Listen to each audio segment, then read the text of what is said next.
Quem sabe faz ao vivo, né, cara? E o Thiago tá aqui comigo de volta. Seja bem-vindo, Thiago. Gente, como vai? É isso aí. Nós estamos começando aqui mais um episódio do Think with Google com as pessoas que vocês que participaram do programa do Google ao vivo aqui em São Paulo chamaram de volta para conversar um pouco mais, né, Thiago? Isso. E hoje nós estamos aqui. Explorar o Don Tapscott. O Don Tapscott está com a gente. Don, welcome. Hello. How are you? First of all, I want to thank you for getting 30 minutes for us to exchange some more of your knowledge with our, people here in Brazil. Yeah. Do you hear me well? No. No way. It's not working. A internet não tá boa hoje. Vamos tentar de novo. Porque aqui está estável, aparentemente, né? Estou monitorando aqui. Aparentemente está tudo bem aqui.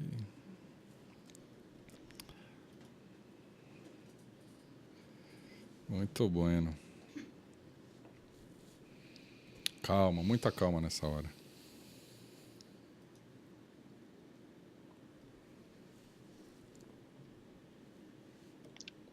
Don, you're back. Can you hear me? Yeah, now I can hear you, but something is wrong with internet connection because I don't know. Yeah.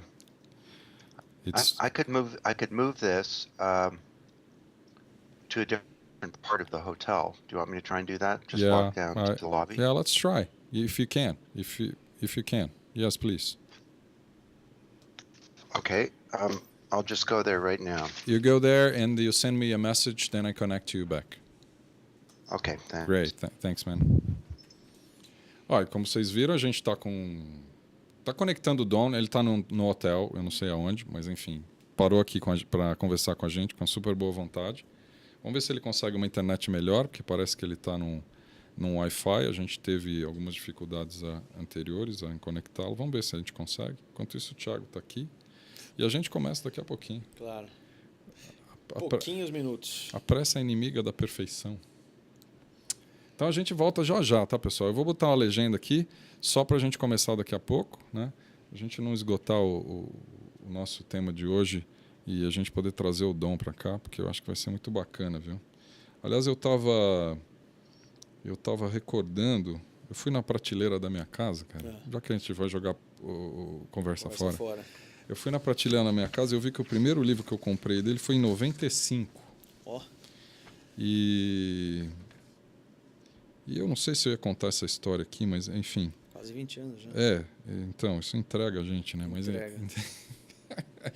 Mas você sabe que eu li o livro, era Digital Economy. Aí ele tinha acabado de lançar o livro, eu tinha visto uma palestra dele numa conferência e eu comprei o livro. Eu li o livro. Eu não acreditei em uma palavra que ele falou, eu te confesso, cara. Eu li o livro tá viajando. E falei, o cara fumou todas, né? Eu não acreditei mesmo, cara, porque o livro era já muito futurista, né? Eu fazia, assim, falava de muitas coisas. 95, você falou de economia. Talvez. Naquele momento era os primeiríssimos anos, né? Muito, muito.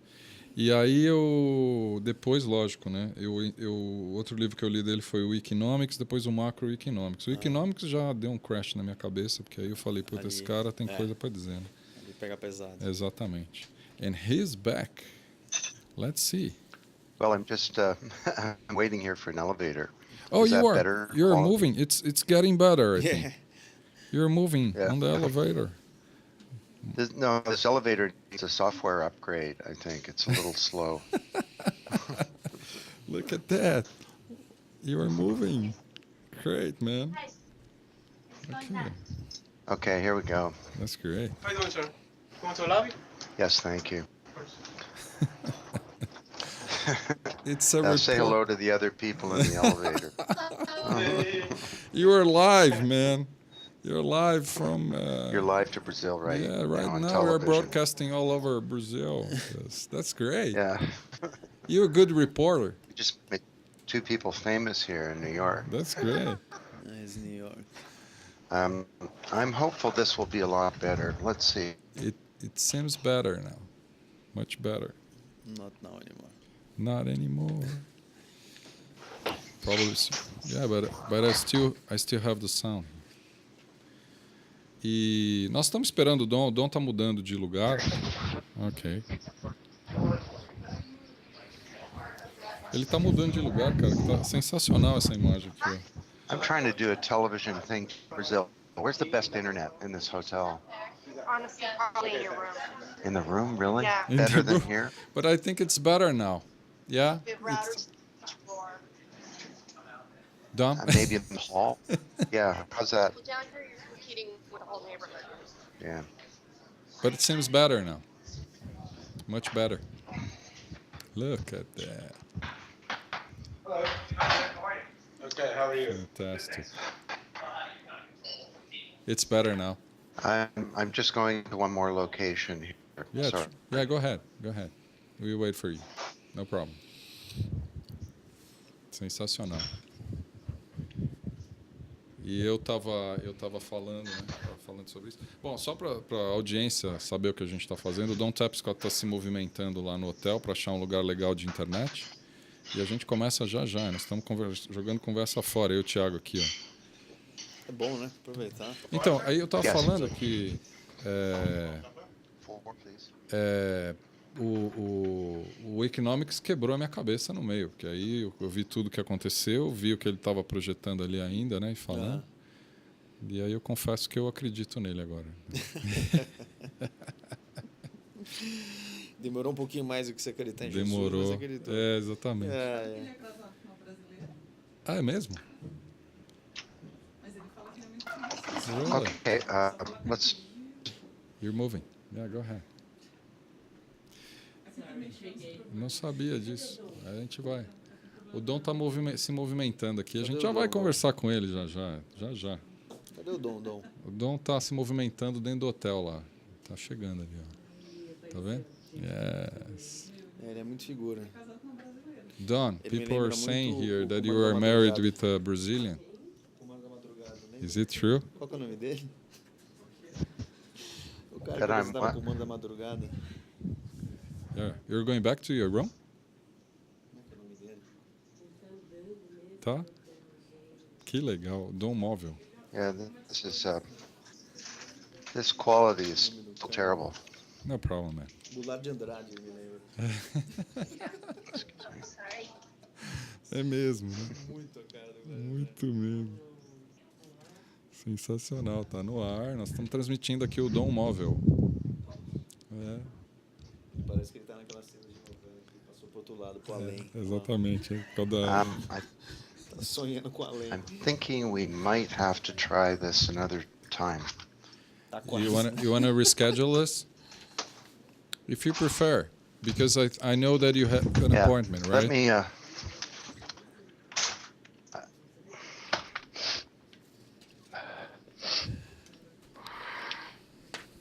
If you want to Yeah, I was reset, hoping maybe there's a hard wire connection, but there's not to the room. there's no wire there.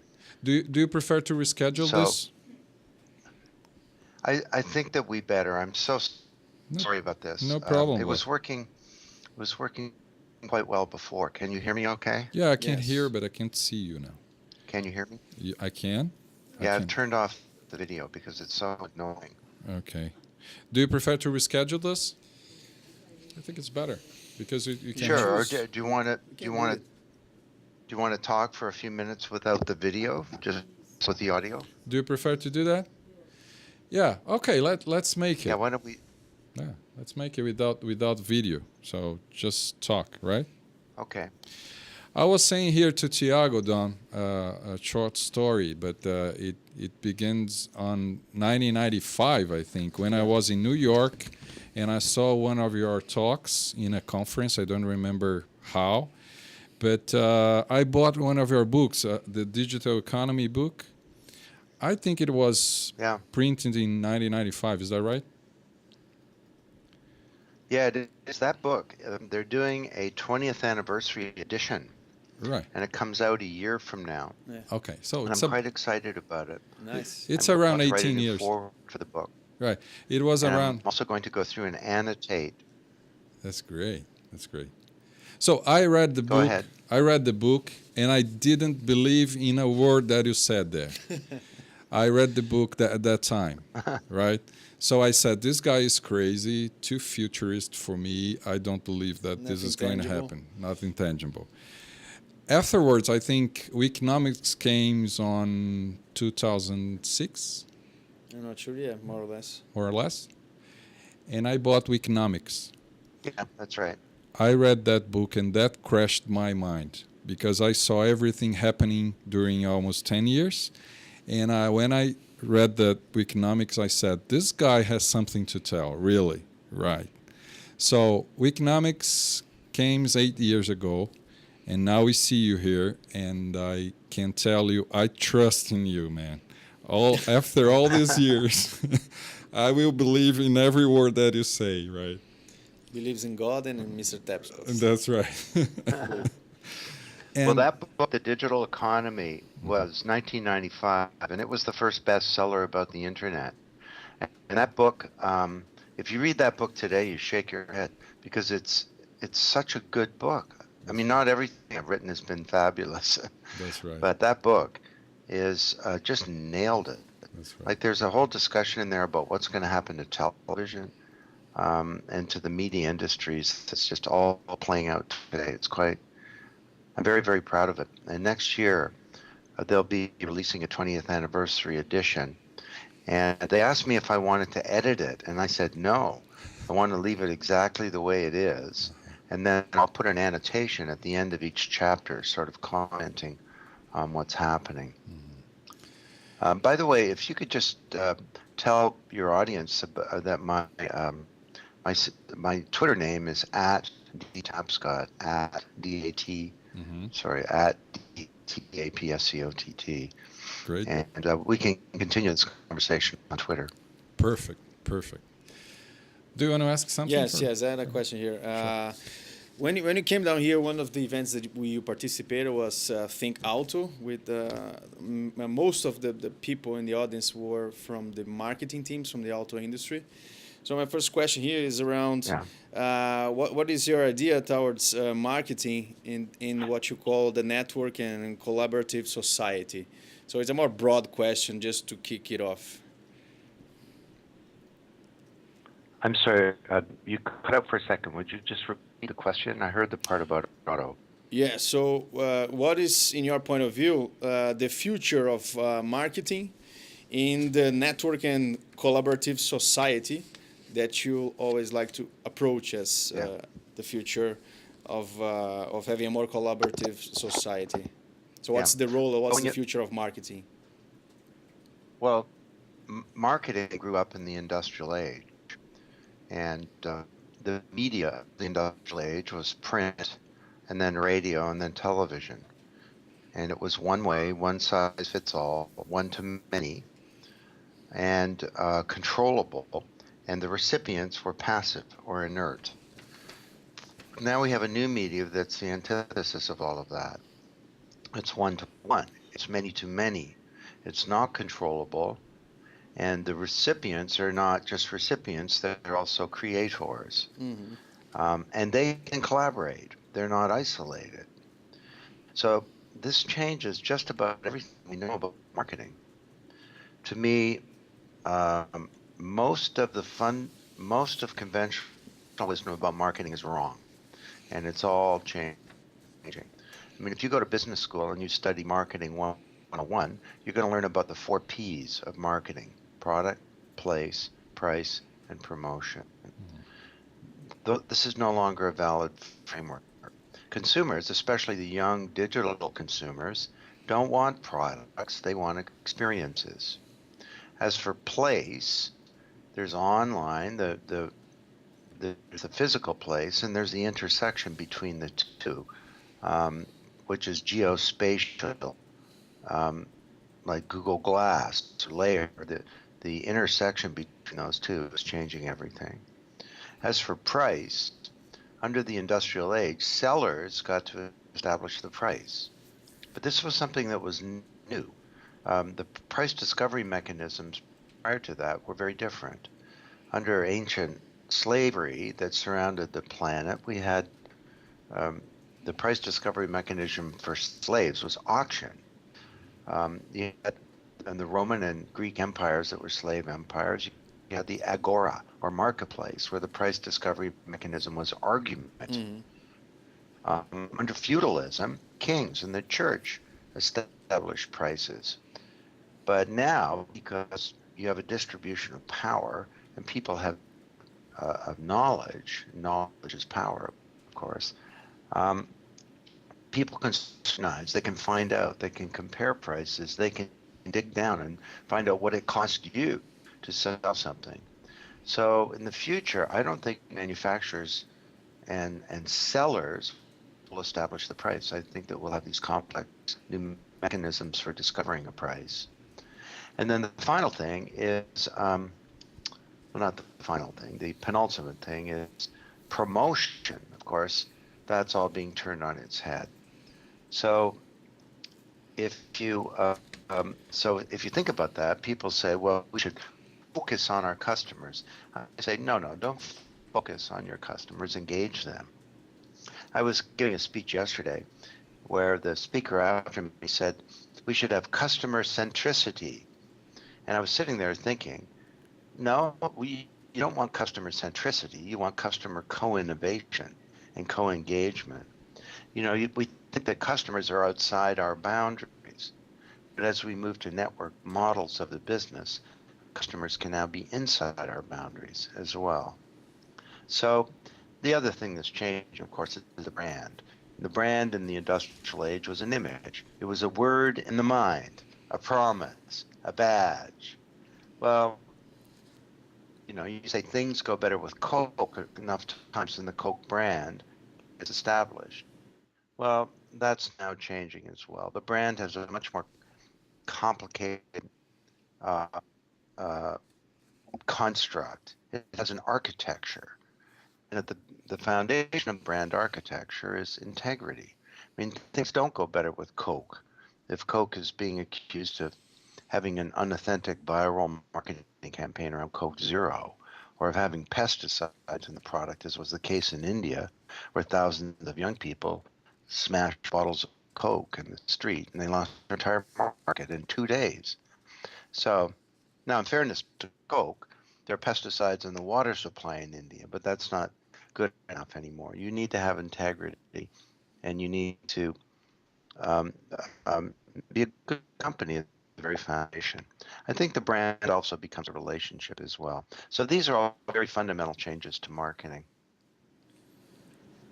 So, and given this perspective, do you see any sector of the economy moving faster toward this approach to adapt and deliver more appropriate either services or products, or communicating better on this marketing landscape with his target or its target consumer? No, I think that if you look around, this is happening everywhere. There's no industry that's really ahead of others. There's some industries where this is happening faster, and as a result, they are suffering more.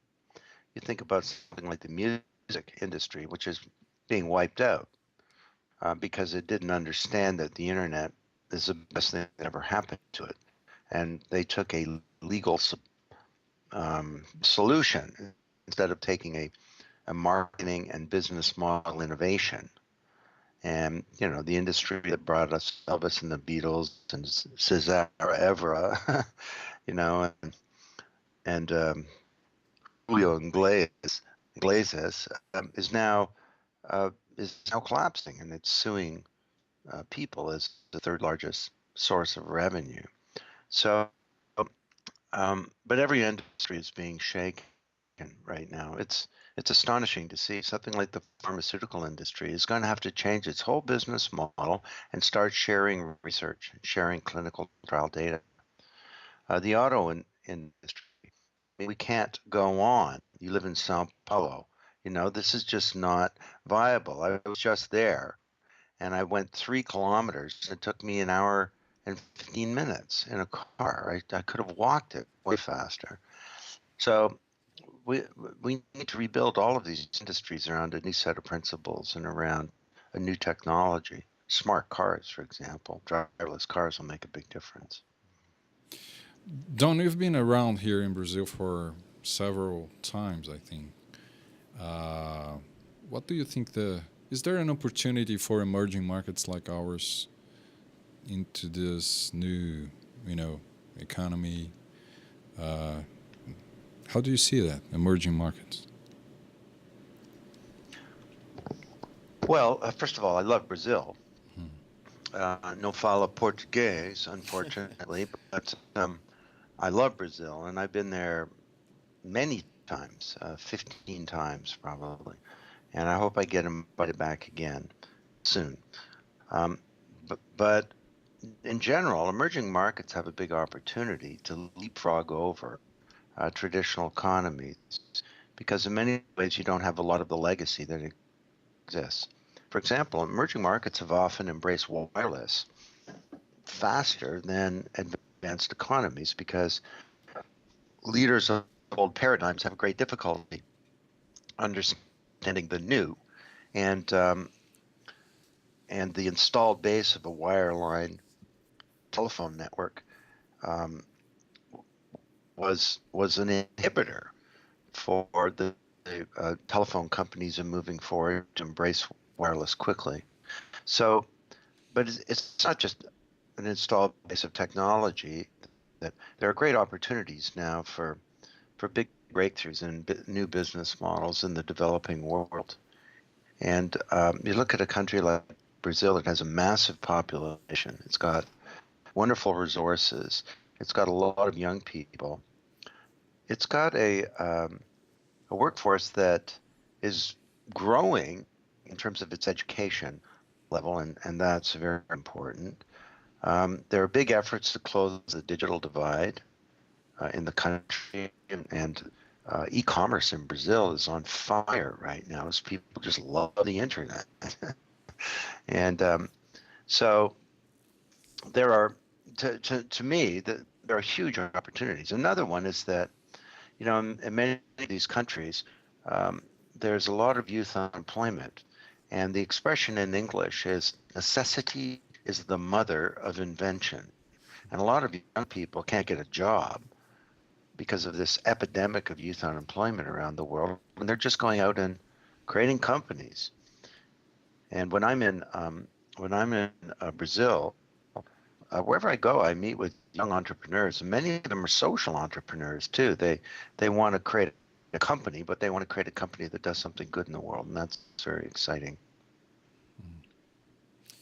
Given this perspective, we're talking about emerging markets and Brazil itself, I would like to hear your thoughts around how we as private institutions can maybe take advantage of being on, for instance, on a country that you have the adoption of cell phones or smartphones on a very large scale. So you have around 2 mobile devices per person in Brazil. And on the other hand, you have like roughly 50% of the population with no bank accounts. So what are your thoughts around this? I mean, meaning you can, of course, give access to these people through mobile devices to have an access to a bank itself or to credit, etc. But I'd like to listen to your perspective around how we can watch things going on Europe or in the US or more mature markets. And on the other hand, with this advance of technologies, how we can maybe leapfrog some stages of evolution, meaning using the technology to give access to maybe low-income people. Well, absolutely. I mean, I agree with that totally. And it's one thing to have a mobile device. It's another thing to have a reasonable high-speed access to the internet. And in the developing world, there's no more important policy issue than ensuring that the digital divide gets closed. Because when you do that, you create a platform whereby people become included in the economy. And financial inclusion is a big problem in many of these countries. I was in Colombia recently. They were saying that 70% of people don't have a bank account. So if you don't have a bank account, you're not part of the economy, because it means that you can't get credit, you can't save things, you can't make payments. And cash is a global problem. Cash is the foundation of corruption, of the drug industry. It's the basis of organized crime. And it keeps people out of the economy. It undermines government tax revenues and so on. In India, 3% of the entire population pays taxes. Well, so the things that I'm doing right now, doing a big project on new models of global problem-solving, cooperation, and governance. Google is one of the sponsors of this project. It's a multi-million-dollar research project. And we have 44 different projects underway, and one of them is about the cost of cash. And it argues that we can make breakthroughs by moving away from cash. But to do that, you need to close this digital divide. And it's not just the responsibility of companies, it's the responsibility of governments. It's the responsibility of companies, of parents, of every institution in society need to step up to this. Now, just by the way, at the beginning when we started talking about the book I'd written in 1995, The Digital Economy. In 97, I wrote the book Growing Up Digital, and that was the book that introduced this concept of the digital divide. And it's still as important as it was back then, although, of course, we've made great strides. Do you want to make another? Yes. I think Don, you have an appointment right now, right? So. Yeah, I'm going to have to go, and I can wait. I'll do another 5 minutes if you want. All right. Okay. Last question. Yes, you're talking about growing up digital or being born digital. How fast do you think things? How faster, better? Do you think do you see things evolving? Meaning, we are in the middle of this. Let's call it. I don't like this word, but let's call it a revolution. But how do you see things moving faster? Because when I look at some sector of the economy, like the auto industry that we were mentioning, or maybe the finance industry that we did also approach, somehow I see those sectors moving on a slower pace. How do you see that this kind of just the concept of speed will occur from now on? Meaning, things are going to move either even faster than we have been watching so far. What are your thoughts around it? Well, the metabolism of every organization is speeding up. And as a result, the metabolism of our economies is changing as well. And it's not just because the internet enables drop transaction and collaboration costs, but because of a new generation of young people, they want things to happen faster. Now, a lot of people say, well, this is a generation that has a need for immediate gratification.